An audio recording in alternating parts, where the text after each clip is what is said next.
Asian and also Pali to various Buddhist groups and organizations, and also works as a meditation therapist and counselor at the Minding Center, or TMC. He's also the first full-time lay Dharma workers or Dharmachari in Singapore to be supported by donations from the Buddhist community. So let's ask all welcome Brother Piya to lead us for meditation and then subsequently to share us on the talk as well. Today we're going to reflect on a very famous sutta. It's called the Karaniya Metta Sutta. It is found in the oldest part of the Tipitaka, which shows a very old teaching. It is also found in the latest part of the Tipitaka, in one of the very first of the 15 books of the Khuddaka Nikaya, which is a very late collection of Zen. So it shows the importance of this particular sutta. Now it's very important, our attitude to the sutta is very important. Never treat the suttas like newspapers. Meaning, you might say, oh, I read that sutta before. So you shut yourself off from that sutta.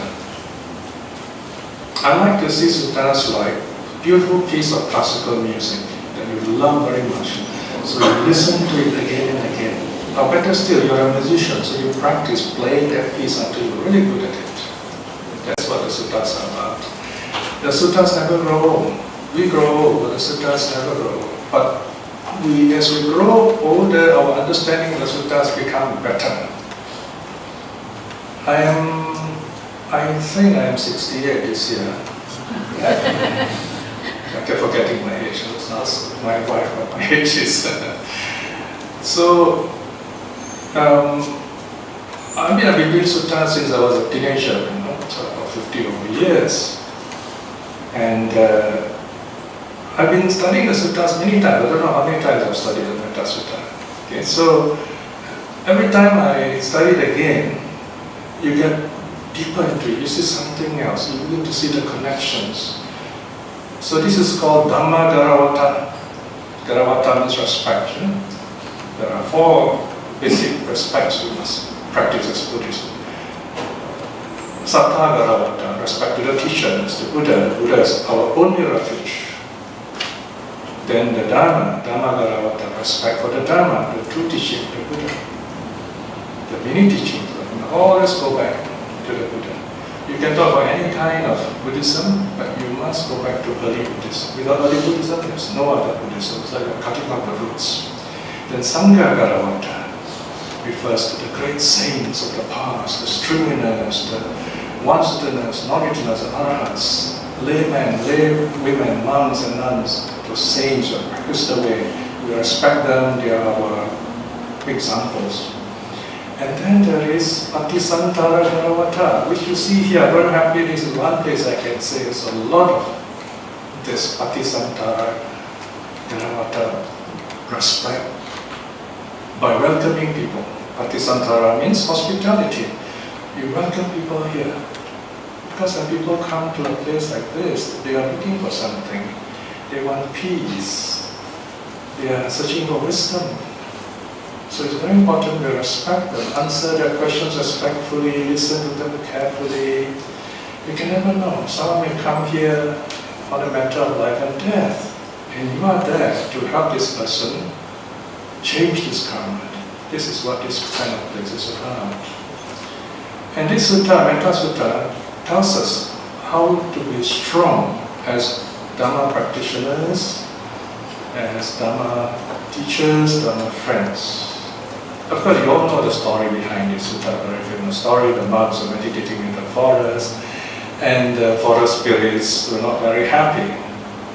Of course, some of you scientific-minded people may say, oh, where got spirits? Well, if there are no forest spirits, you can say those jungle people. Those forest monks will tell you, sometimes you go in the forest, some of these indigenous people who live in the forest don't like presence of a foreigner. So they will make ghostly sounds, frighten this monk. And this monk will do loving kindness. That's what the Buddha taught the monks, to do lots of loving kindness. And these forest spirits felt very good about it. And in fact, in a sense, made the place very pleasant, and the monks it was during the rains retreat, so they were meditating very well, and then by the end of the rains retreat, they became arhats already. It's so easy to get enlightened those days, easy to awaken those days. On the other hand, it's not difficult to use this sutta for you to attain stream winning in this life even. I don't know how many of you here keep coming to temple and you tell yourself, I don't know what's going to happen to me. I don't think I can go to Nirvana, I got so much defilements. I don't think I can be a stream winner. Now it's very strange if you are a Buddhist, you don't know where you're going. Every other religion, they know they're going somewhere. Heaven especially, you know. But we know, oh, heaven is impermanent, you know.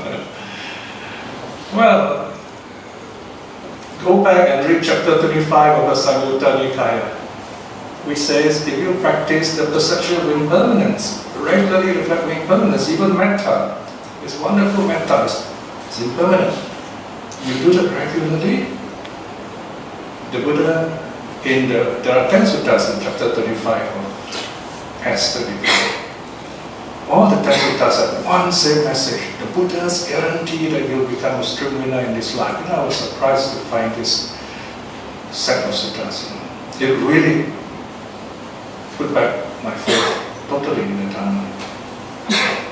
If you regularly practice the perception of impermanence, the Sutta says, the Buddha says, you will attain stream winning in this life itself. Of course, that sounds a bit, we might not be so believing in it, but the last line, I was really convinced. The Buddha says, if you do not get it in this life, you will certainly get it at the moment of passing away. And that makes good sense. When you, at the moment of passing away, you're sure to be stream winner. Because your daily life, you will be reflecting on impermanence. You can use metta to reflect on impermanence. You can use breath meditation to reflect on impermanence. Impermanence is everywhere. It's the basis of Buddhism. If someone asks you, what must I learn in Buddhism? Just one thing, for me to really realize the goal. What is called the visible fruit of the Dhamma. Just like what Prince Ajatasattu asked the Buddha, teach me the visible fruit of the Dhamma, what you can see here and now in this life. This is the one. Practice of impermanence. No need to know Abhidhamma, no need to know deep suttas. The practice of impermanence. But suttas are important because that's where you get all this information and teaching from. That's why we need them. Okay? But even if you find suttas are difficult, it's okay. Practice impermanence. Right? So that's the background to this study.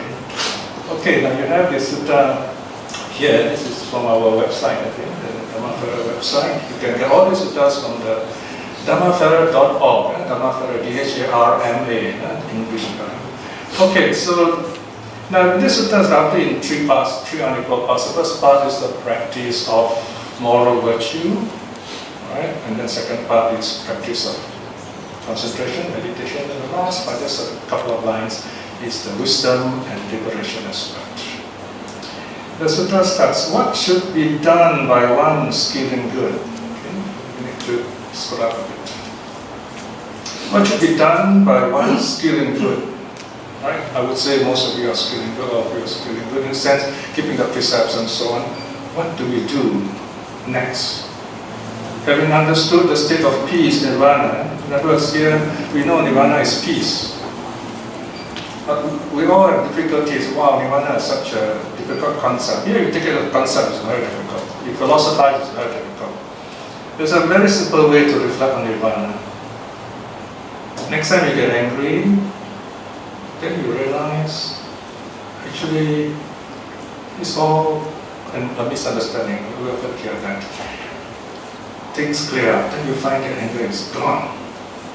Where's the anger gone? Nowhere. That is a momentary example of nirvana. Now imagine that disappearance of anger is gone nowhere, and yet it's not there. You can't talk any more than that. That is an example of nirvana on a permanent basis. So it's not difficult to imagine what nirvana is, right? But beyond that, of course, you got to experience it for yourself. So if we can accept this kind of explanation, this understanding, we say having understood the state of peace is this. One should be able, upright, thoroughly upright. So able, that means you got to learn some things, to do things, to whatever you are, you're a lay person, you're skilled in living a lay life. If you're a monk, you learn whatever a monk has to learn. And then upright, keeping the precepts well, completely upright. You wouldn't even break the smallest precept. Try your best, nevertheless. Easy to speak to, gentle, not arrogant. Right? So this ability to listen, to learn. The term learner is very sacred in Buddhism. Learner, seka. We're not learners yet, because we forget very easily. I don't know how many talks I've been hearing all these years. And still, how many of you are enlightened already? How many of you are awakened? Right? So, because we forget, right? The opposite of forgetting is sati, remembering. It also translates as mindfulness. Remember the teaching is very important. When you remember the teaching, you connect them. When you connect them, then something happens inside you, you change. You become a different person. To become a different person doesn't mean you're not approachable anymore, you're different, you feel like you are higher than others. No, you're more approachable, you're more ready to talk to people. Whatever you say, people feel peaceful. This idea of feeling is very important in Buddhism. It's the opposite of thinking. This is meditation language. No? So when you read Buddhism, you talk Buddhism, you got to understand you are talking Dharma language. Don't confuse it with everyday language out there. Right? So, for example, meditation teachers often say feel. Right? Feel here is the translation, one easy translation for pati samvedeti. It's a very long word. The root word is with, meaning to know. But here pati samvedeti translates simply as feel. But this feel, to feel means to experience directly. For example, someone may ask you, how do you feel about this? We don't ask what do you think about this, that's the opinion. How do you know about this? Something else. How do you feel about this? So you must feel your meditation. When you feel your meditation, that means here's your mind, here's your breath, there's nothing in between. What is usually in between? It's one of your five senses. Eye, ear, nose, tongue, body. They intervene, they disrupt your meditation. So there's no concentration. So you remove this media, the five senses, that's why we close our eyes, we let go of sounds and so on, so that we can directly experience the object of meditation. That's called to feel, to experience directly. You see this in the arts, music. That's why people feel joyful when they listen to music, they look at beautiful paintings.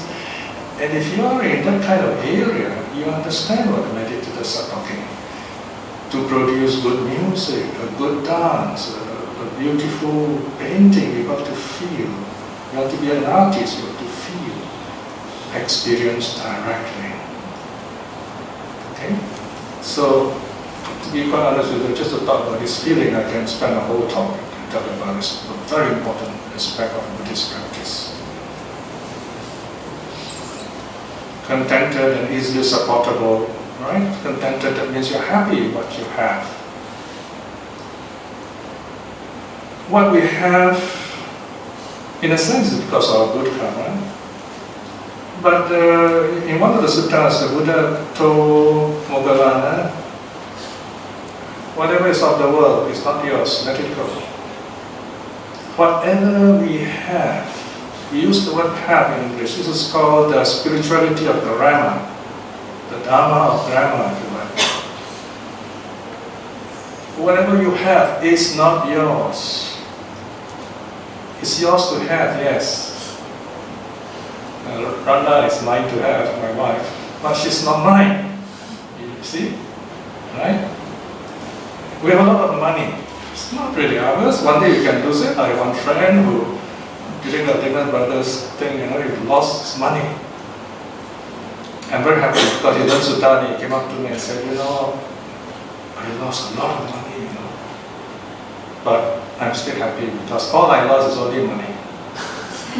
This is how to so happy with this person. So he doesn't allow the money to trouble him.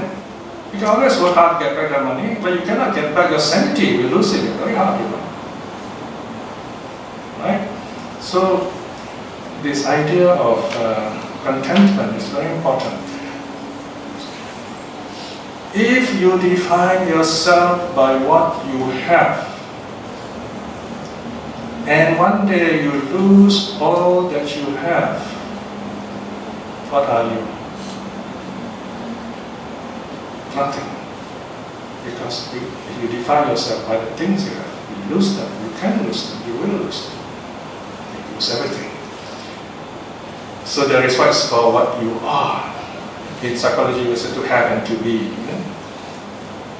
The English verb be, it, you have is, are, was, were, and so many different ones. They come the same category. I can have a lot of things in the world, but they're never mine. But I can be something, that's really me. For example, I do metta, you do metta, that is you. Right? You are loving kind. Here we come another problem. There's no adjective for loving kindness, So some people say they don't know what to say. So you use the word loving kind. I know it's not in the dictionary. That's fine. You keep on using it over many, many years. The Oxford Dictionary will observe and say, okay, let's put that in. I mean, if I say loving kind, it makes sense, doesn't it? Yeah. You know, I know, and we've got 100 people here who accept it. No problem. We start using the words. The dictionaries will define the word. The dictionary will accept the definition. Remember, the dictionaries do not define the words we use. We define the words we use. When I do my translation work, I find that I have to use the word in my own way.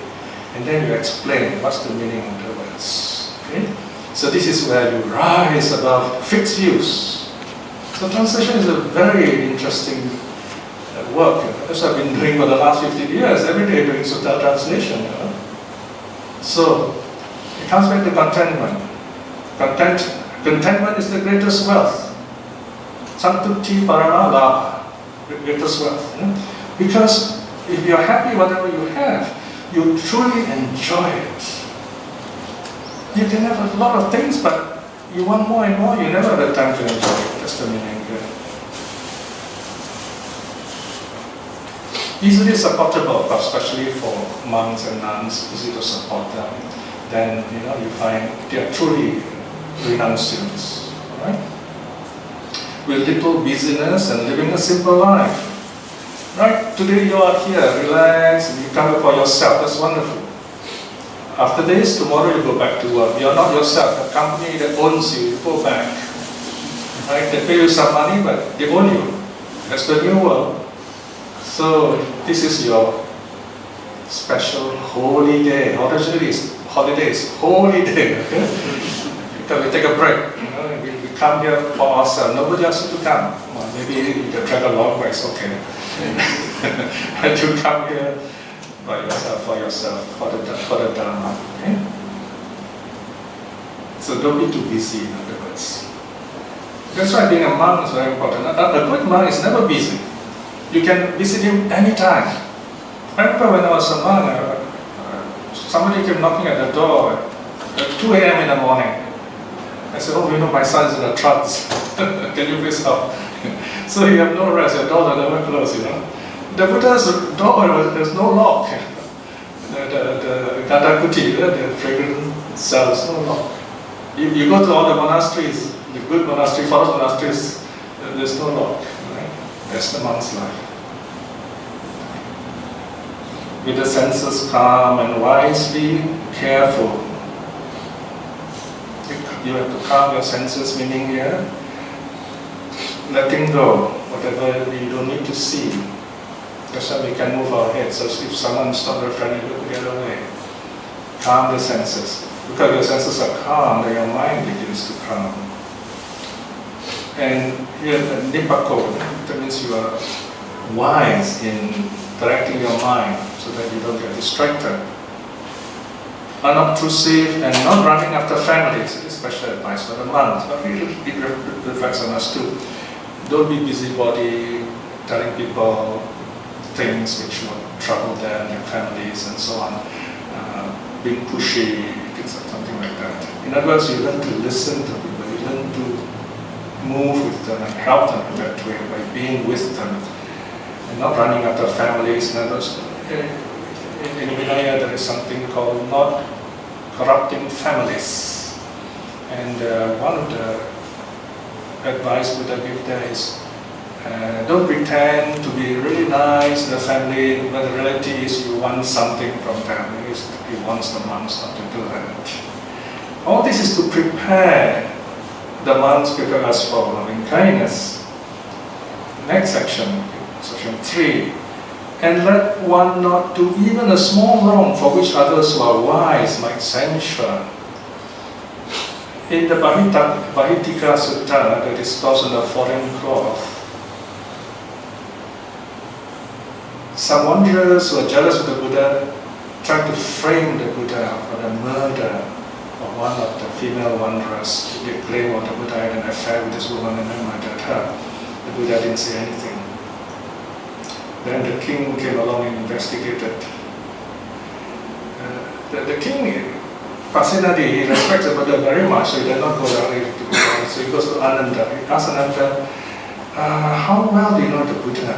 Do you think he is really a good person? Basically, that's what the sutta is about. Do you think he's really a good person? What do the people say about the Buddha?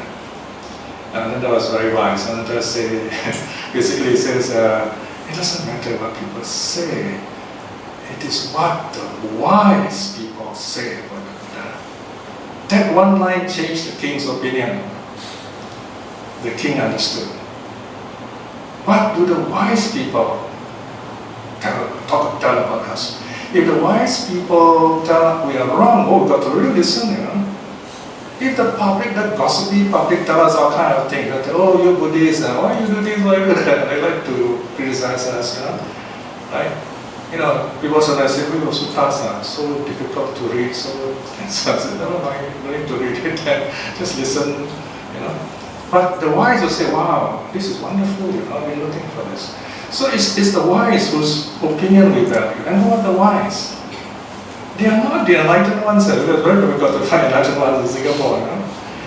They are those who are educated, they are good, they are morally virtuous people. You can accept their advice, that kind of people.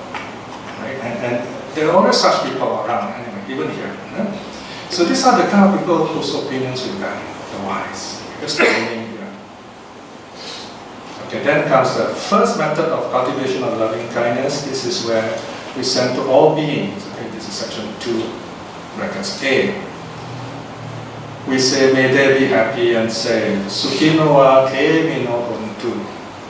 Sukhino, may they be happy. Kemino, may they be safe.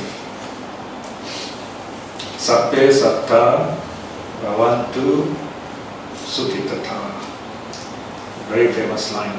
May all beings be happy at heart. Or simply may all beings be happy. It's okay. So this is just saying it. Now imagine, how do these words help us? Someone say, how do these words help us? You just say it to us. Well, that's the point, you just say it. Because in our heads there is this loop, this tape, telling us a lot of negative things. We've been recording all these negative messages since we were young. All kinds of people telling us you are like this, you are like that. And all negative thoughts. And then this loop is playing. And sometimes we tell ourselves, I'm a failure, and so on, that kind of messages, You don't want to hear this, but it's there, playing all the time. And this is what stuns us, prevents us from growing. So by saying, I am well, I'm happy, may I be well, may I be happy. And the fourth sentence is very important. I accept myself just as I am. There was once in my class, a close friend. She's a very difficult friend because she has a lot of family problems, and basically she herself admits she comes from a dysfunctional family. So the moment you're nice to her, then she will treat you like family, meaning she will tell you, she will talk to you in a very nasty way. So we have to be very patient with her. Then one day she comes for meditation. So we come to loving kindness and say, okay, say this once, I accept myself just as I am. She said that. And then during feedback time, she said, when I said I broke down and cried, she said, because no one ever told me all my life, and she's like mid-20s, She said, all my years, no one ever told me I'm good enough, because my family don't love me, they just want my money, they kick me about, But I realized when I said, I accept myself just as I am, suddenly I feel so good, I empowered myself. So that's the power of loving kindness. I think most of us are not really hurt, so we don't feel the power of loving kindness. But you have been hurt before, and then you do loving kindness. Suddenly you find, I'm okay. There's nothing wrong with me. I can start from that. I feel very happy. Okay? So that's the meaning of be happy. You start with yourself. Like charity, loving kindness must start with yourself, and then you send it out. Okay? Of course, there are some who say, I can't do it for myself. That's okay. You start by sending out to others, to good friends, even to animals. There was one case, this person said, oh no, I don't like people. I can't send loving kindness to people. Say, what? Okay, what about animals? Oh, animals are worse, so dirty, And I said, oh dear, what do we do? What do you tell? Then, what do you like? I asked. So, okay, the thing is, I love plants. Ah, okay, good. Think of plants, you're taking care of the plants, you're pruning them, watering them. I said, okay. So there you are. Always there's something we love, okay? And start there. You start there. That's your safe spot, the seed. Right? Whatever living beings there are, be they moving or still, without exception. Okay? So this one's called the boundless approach, when you send the loving kindness to all beings, moving or still. Okay? Without going into technicality, we can simply say, moving are those still trembling with fear, greed, hatred, whether they are still not, whether they're not awakened or they are still very calm, like the saints. May they all be well and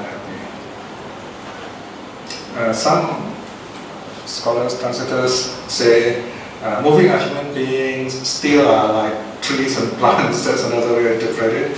We want the plants and trees also to be there, because without plants and trees we won't survive, right? So we need to send our loving kindness to plants also. Without any exception. Without any exception, that's called breaking the barriers. Okay, you send it to everyone. Be they long, be they large, medium, short, tiny, or great. So this is very simple. All kinds of beings. This is an attempt to classify different kinds of beings in early Buddhism. Be they seen or unseen. And here you have, we believe that some beings, some presence which are unseen, like pretas, for example. Pretas are a bit complicated. We have all kinds of beliefs, every culture with their beliefs. Let's just say that these beings are suffering. They can't communicate with you the way they want. They are suffering. So your loving kindness can help them to free themselves from their suffering. Let me just give a quick take on this preta thing. Sometimes those relatives who pass away and there are lots of attachment to this life, so they kind of still have this attachment, so they become pretas. And they keep coming back to the old familiar places. They are basically not very happy beings. They're always depressed, always worried. They're very addictive. They want things, but they can never get enough of it. They can never get it, in fact.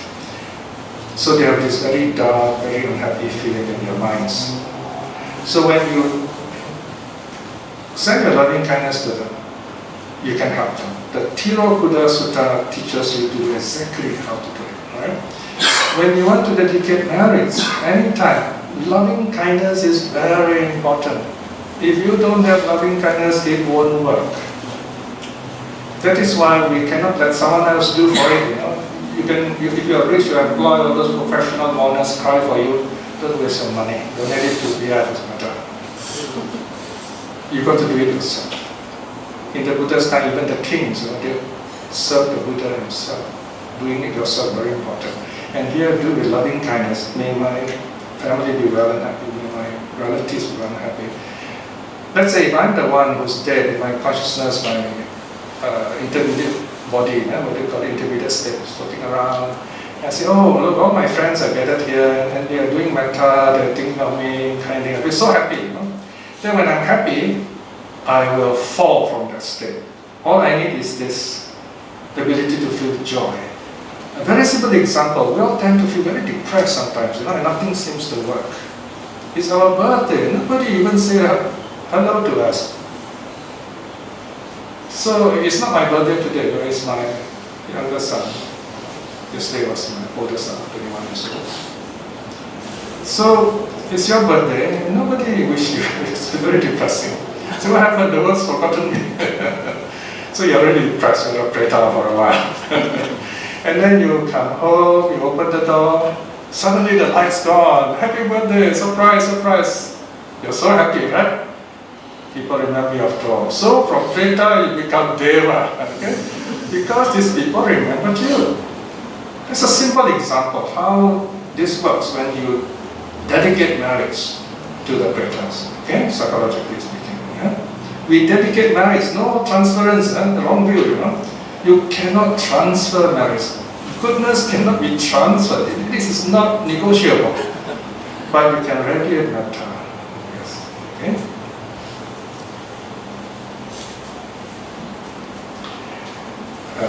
Those dwelling far or near, those dwelling far or near. Here, of course, loving kindness, you don't worry about distance. You can send people here, people as far away. I have friends in Canada, South America. We have this Facebook where we all study suttas. It's a sutta Facebook, no trolling allowed. And these are really serious people from different parts of the world. So this is a global ministry, wonderful group of people. Yeah? So it can be far or near. And then those already born, those seeking birth. Okay, this is very controversial. Yeah? Those already born, of course, people like us may all be well and happy. Then you have those seeking birth, Samba Wesi. Samba Wesi, according to the modern Buddhists, even Theravada Buddhists, they say this is the intermediate state. This is the in-between birth, a being to be born. If you follow the traditional interpretation of the commentaries, Buddha shall say, oh, Samba Wesi means these egg-born beings. First they're like the birds, they're born an egg and they come out on earth. It doesn't sound right. So most modern monks today, they reject this interpretation. This is not Sutta as commentary. So they say this Samba Wesi refers to the intermediate state. In other words, some beings, because of the karma, special attachment, when they die, they are not reborn in any states. They are just caught like in between, this consciousness floating around, seeking birth to this level. So we wish them well and happy also. Then the last line in this section says, may all beings be happy at heart. Okay, Sabbe Satta Bhavantu Sukitata, repeat of the line above. Second method, cultivation of loving kindness, is called the social method. In other words, dealing with people. Line, this section 6.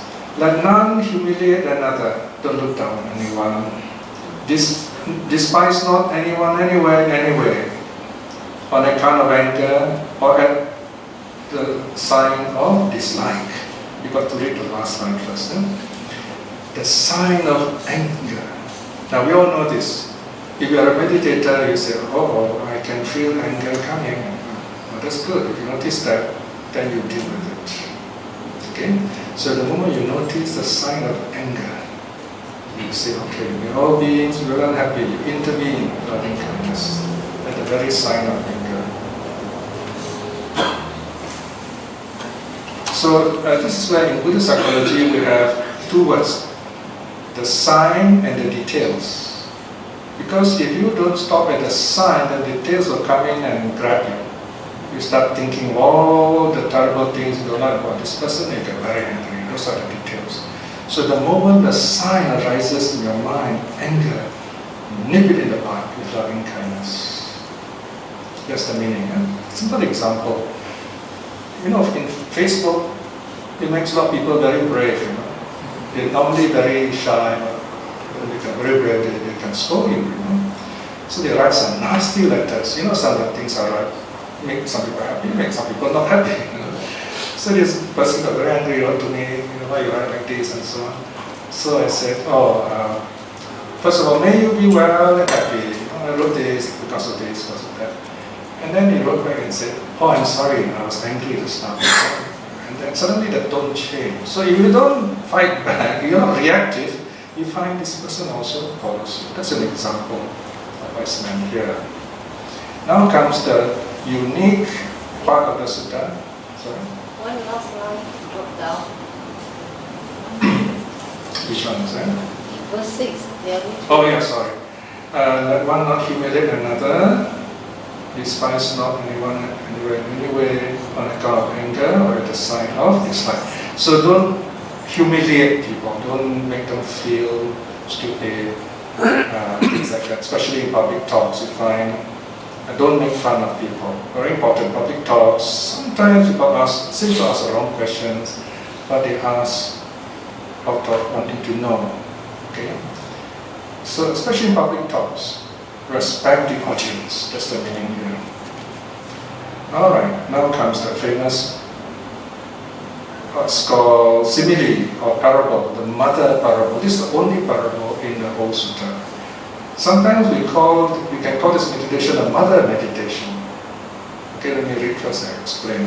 Just as a mother would guard her own child, her one and only child with her own life, even so towards all beings, let one cultivate a boundless heart.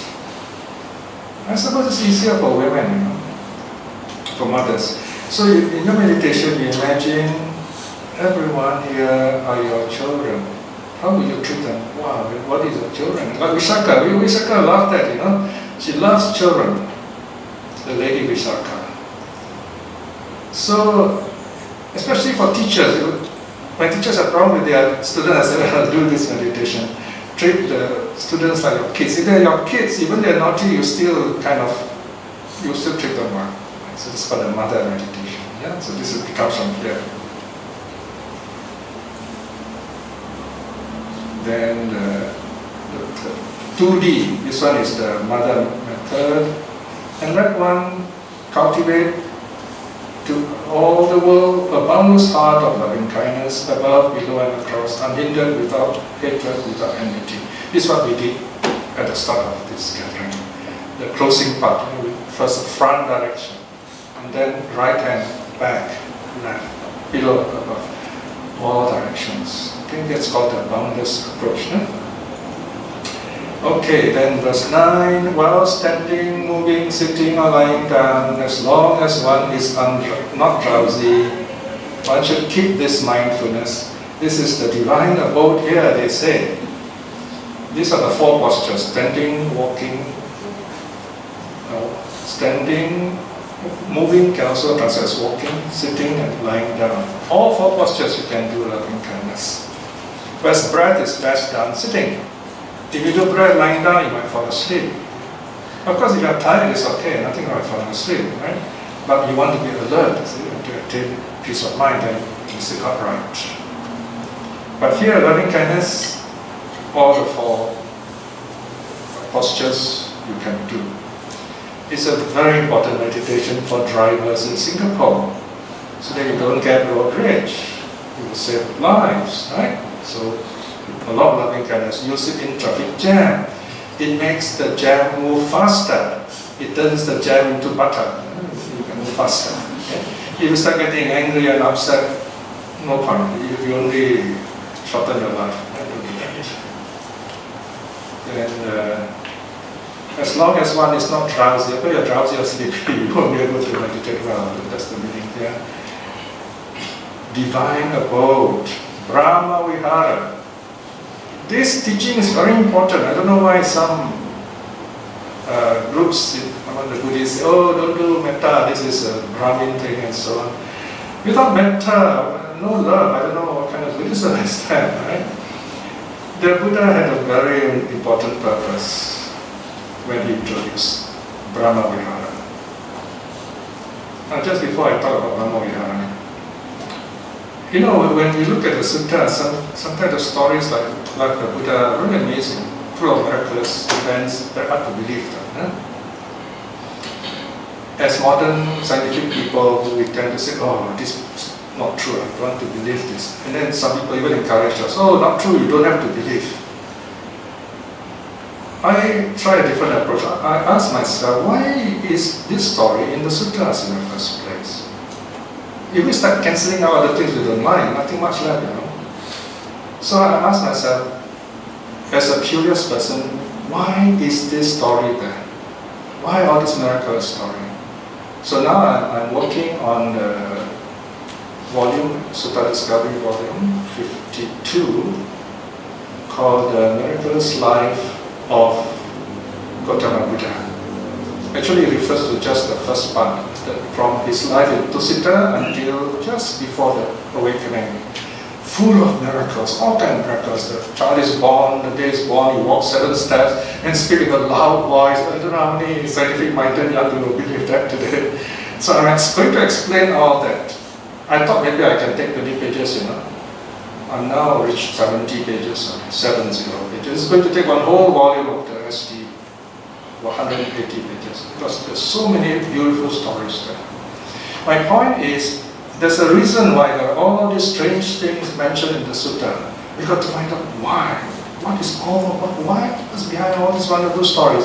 And then you discover there are other aspects with your faith and wisdom. Right? So, why did the Buddha introduce Brahma Vihara?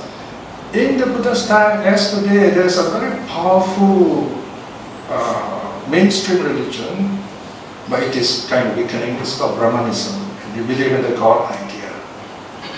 You know, they say, oh, in the heavens there is this universal soul, you know, and we are the Brahmins born from the mouth of God, and you, the rest, are to serve us, you know. The noblemen, the Kshatriyas come from the arms of this God, so you protect us. Then the merchants come from the trunk, you know?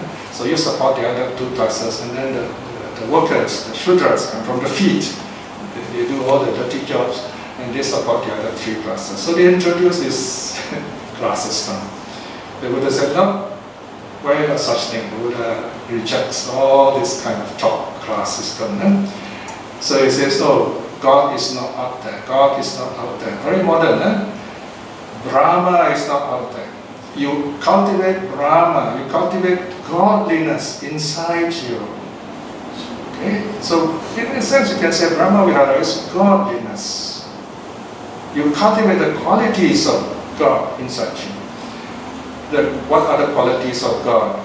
Love, loving kindness, compassion, joy or mudita, gladness, and equanimity. The 4 faces of Brahma represents the 4 qualities, and the 4 faces also represents universality, 4 directions. So the Buddha says you can cultivate this. So the Buddha internalizes all these things. The big difference between Buddhism and the God religions: Buddhism internalizes all the goodness inside you. Other religions that tend to externalize. You look for answers outside of you. It's a bit more risky that way, isn't it? So the Buddha said, look within yourself, you'll find the answers. You can do it, basically. So in a sense, the Buddha was the first management proponent, you know. So you can do it, you know. Other religions say, you can't do it, you come to me. So which one would you want to choose? You know? The problem is sometimes we follow friends, you know. So think for yourself. Okay, so we're coming at the end already. Oh, in fact, it's the last verse, right? The last verse says, and not falling into views, virtuous, accomplished in insight. There you are, this is already the wisdom aspect. Don't fall into views. Oh, this is the most beautiful part of Buddhism I love. I only discovered this when I moved to Singapore. You know, a lot of wonderful things happened to me when I moved to Singapore this time. I really became a totally different kind of Buddhist. Really Sutta Buddhism. Everything is so clear. You see, the thing is, if you look at this, views. We all have all kind of views, right? That's why there's so many forms of Buddhism. And within a group of Buddhism, there's so many other subgroups. And then you have the teachers. Every teacher is a great view, right? You notice you go for meditation courses, every teacher says, my method. And then you find your method different from all other methods. So, what do? Well, you just follow the teacher. Whatever he's teaching, you follow him. If it works for you, fine. If it doesn't work for you, try something else. Right? So, ultimately, once you start meditating, you must let go of all your views, whether it's Abhidhamma or Suttas, whatever you have learned. You must let go of them, even the best of the things you have learned. The parable of the water snake, remember? The parable of the raft, Alagadupana Sutta. Why? Because views involve a lot of thinking. Thinking means you are using your mind through your senses, not direct experience. Remember the feeling, right? So meditation you must feel, not view. View, you just see something out there. Feel is inside you. So you must let go of all views, even the Dhamma, the Buddha says. Because they will be a hindrance if you think of them. But they are not yours yet, they are not awakened. So temporarily you must let go of all views when you meditate. When you come out your meditation, you can go back to your views because we need some views anyway. So remember, views are all provisional. They're not final. If you think views are final, you got a serious problem. You start arguing with everyone else. I've changed my views about the suttas, about Buddhism many times over the last 50 years. And it gets better each time. You feel happier.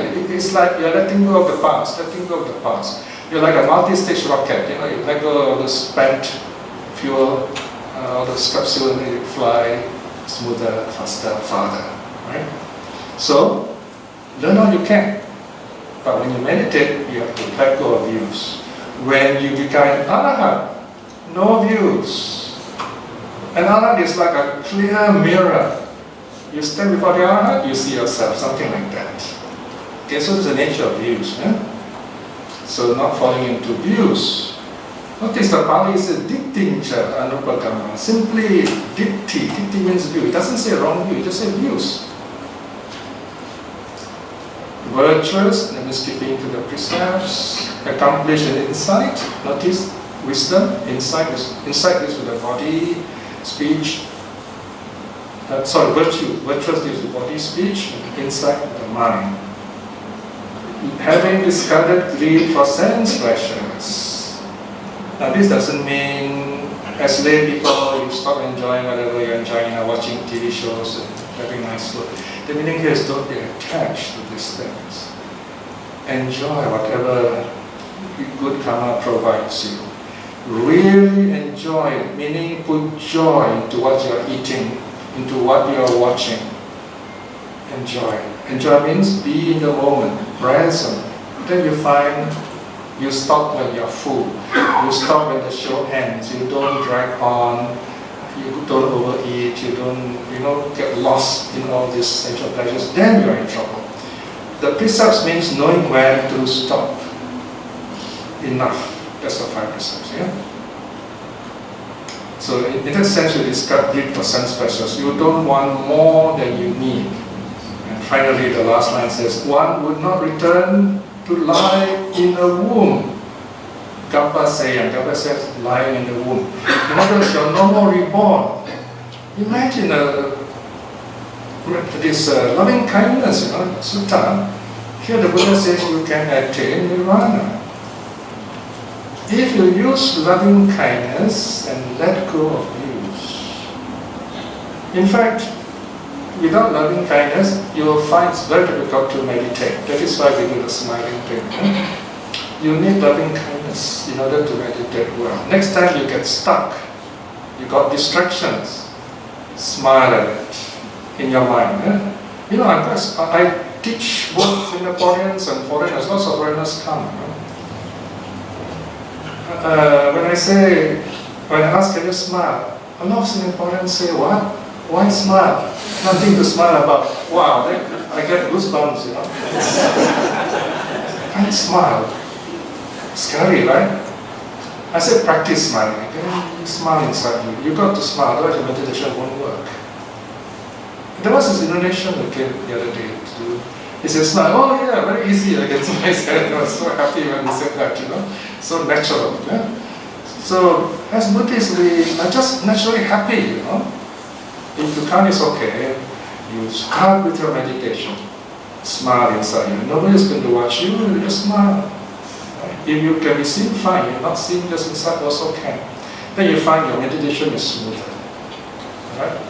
And you find, now the scientists tell you smile, those endorphins flow, so it helps. And that is a great de-stressor, not distress, de-stressor. Next time you feel stressed, smile. It's a great cure, don't need to take pills anymore. Alright? See the Buddha image, you look at the Buddha's it's just a gentle, subtle smile. This is a wonderful thing about Buddha images. It reminds us to be happy. Okay, on that note, I will end this talk. Question time. So thank you, Brother Piya, for the sharing. Very interesting to see a different kind of breakdown of the Sutta for this part. Alright. You all learned something new today? Yes. So can you all say sadhu to Brother Piya first? 3 times. Sadhu, sadhu, sadhu. So for those who have questions, can raise up your hands and I'll hand you the mic. Thank you, Brother Piya, for the good talk. So can I just clarify? Just now, Brother said that there's no transfer of merit, and we used to end of the Dhamma talk with transfer of merit. Maybe you want to clarify how is it? Actually, what is the meaning of this? And I myself as well also, when after I meditate or doing some good, I do myself and transfer my merit to my parent, friend, relative, enemy. Oh, there's something wrong with that. It's just a word. It's just using the right word, that's all. You're doing the right thing. It's just that what I object to the word, I'm not objecting to what you're doing. I think that the word transfer, there's no Pali word for it in this case, and no Sutta word anyway. The word Bhakti Dana was invented in Sri Lanka recently. Dana means to give, so the translate give as transfer. But we know very well, it doesn't make sense. You can't transfer, here I'll give you so much good karma. How do you do that, right? You agree with that? We can't transfer karma, can we?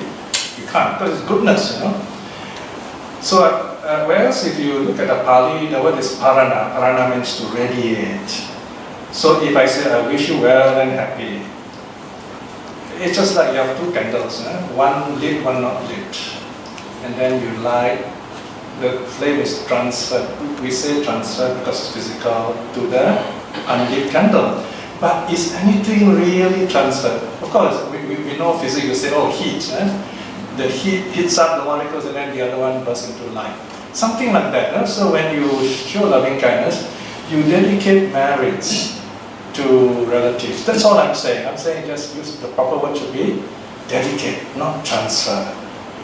If you don't think about it, it's no problem. You can go on doing transfer if you like.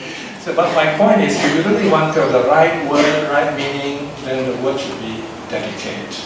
My question is, though, if we do good, we earn good karma. So, I don't know what is the word. If we share the merit to other people, can they really accept it? No. They cannot get that your karma is yours. But just because the father has done something bad doesn't mean that the son will suffer the karma. In Buddhist terms, it's not true. So what actually they receive? Because sometimes we also want to dedicate our merit to the departed family. Yeah. So actually what they receive? Like I said, you must have loving kindness. If you have loving kindness, then they are suffering, you see, because we're not suffering in the Deva world. They're very happy. They don't need your all those prayers, right? If they are animals, also they cannot receive it unless they come back as pets to your house. You better treat them well. Okay? Pets are very important. They are your relatives or some connection, So, and when they die, they come back to you. You can see, they are actually trying to tell you, you're going to die. And if they die happily, there are many stories in the Buddhist texts, they become devas, if you treat them well. Like Kantaka, the elephant, the monkey. Remember all those stories about animals? The frog that got killed while listening to the Buddha. They all became devas. Not very high ranking, but tawatingsa, tawatingsa. When you use loving kindness, this unhappy being feels happy. It's just like you visit your lonely parent or somebody, grandparent, and they're so happy. Is anything transferred? Nothing, right? But your presence lights up this other person. So nothing is transferred here. So if something is transferred, you have a problem with the teaching of no self also, So what is gone the same, it's just a matter of explaining, You make this person happy by your presence. Nothing is transferred, but something is happening. In other words, you can make another person happy. That's one way of putting it, but no transference. Basically what I'm saying is, if you forget about the word transference, all the things you are doing still happen in the same way. So it's just a matter of the word, that's all. So we can't share the good karma that we have? No, I wouldn't say you can't share. I would rather say the good that you do can affect other people. Like now I'm talking to you and something is changing in you. But I'm not transferring anything to you. You yourself are growing by your own good karma, by paying attention, and so on. So in other words, our actions does affect other people. Sometimes it may take many lives, Alright? For example, sometimes in my taping here, I'll say, now you're listening to me, I'm already dead, but you can still hear me and you're still benefiting from my talk, but I'm already dead. You see my point?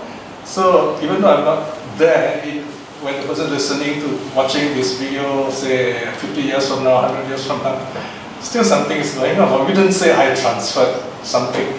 I'm dead already, how can I transfer anything? How about this Ulambama Sutta? You know the story that Karaniya. Yeah, that one is not. That one is not. It is different sutta, so I can't speak for it because the Buddha is not found in the Adi Sutta. Ulambama is different. Those are traditional teachings. In Buddhism, we try to simplify it. Of course, don't quarrel with your elders. If they can't believe, just say, okay, because it's so difficult to explain to them, just follow them, And then, in your mind, you do it properly. The important thing is your right attitude of mind. Whatever it is, if you want to believe in all those things, no problem. But remember, you must have loving kindness. Without loving kindness, it won't work. Other things are all extra. So you'll forget, never mind. That's all I'm trying to say. Yeah? Yes. Hi, Piya. Just now you said that feeling is direct experience. Yes. Then no thinking.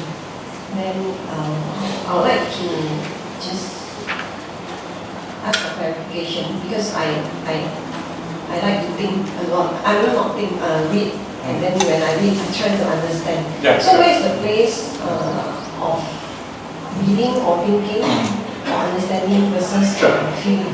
Yeah, very good question. Thinking and feeling. Well, thinking is very important also. For example, the Buddha also says there are people who don't think, right? So in order to reflect on the sutta, right? So some thinking is involved. So there is a time for thinking, there's a time for feeling. When you study suttas, you have to think about it. For example, you say, okay, what does this word mean? What is the context in the thinking? It's very important, Okay. Thinking means right view. Thinking has to do with views. How you view something, how you see something, right? Thinking also changes, your view changes over time. Remember, your views are like a tree bark, Over the years, the tree will grow and you can count those rings, So in other words, don't be surprised as you come to the Piya, every 5 years you check yourself, you find your views change. You understand better. That must happen. If you say, oh, my views are the same 10 years ago, I don't know, it's a problem there. We all change our views because we mature, okay? We understand better. But once you start meditating, it's a different kettle of fish. It's a different thing already. Because I can start thinking about my translation, or I should use this word, use that word, then I'm thinking I won't feel happy. Because I want to get into action. See? So feeling means simply letting go all this activity of the mind, okay, activity of the senses. You directly watch the object in front of you so that you get total peace of mind. So we're talking about different levels of human experience. There is the cognitive aspect, knowing things, yes, that's important. And then there is the I forget the word for feeling. Affective aspect of your experience. The two have their place in the words. But in meditation, I would say meditation may be a bit of thinking at the start. And then slowly from there, we go into the totally free mind, in other words. Okay, so we're talking about activity. We don't want the mind to be too active. Thinking, the mind is very active. And there's a place for that. And then feeling is when the mind is very peaceful. That's the main difference. Both have their place. Okay? Well, we can also say thinking leads to wisdom and feeling leads to peace of mind. That's another way of putting it. So they both help each other. When you think, you know better where to go, how to feel. When you learn to feel, then you think better. They can't have a shadow. Something like samatha, vipassana, two wings of a bird. Okay? Now I brought 3 books, okay?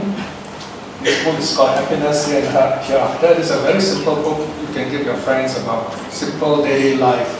The Buddha advised you how to stay rich and happy. For example, if your family lose things, look for it, think you just for it, and so on. This one. Now this one is a single volume about Eightfold Path in detail.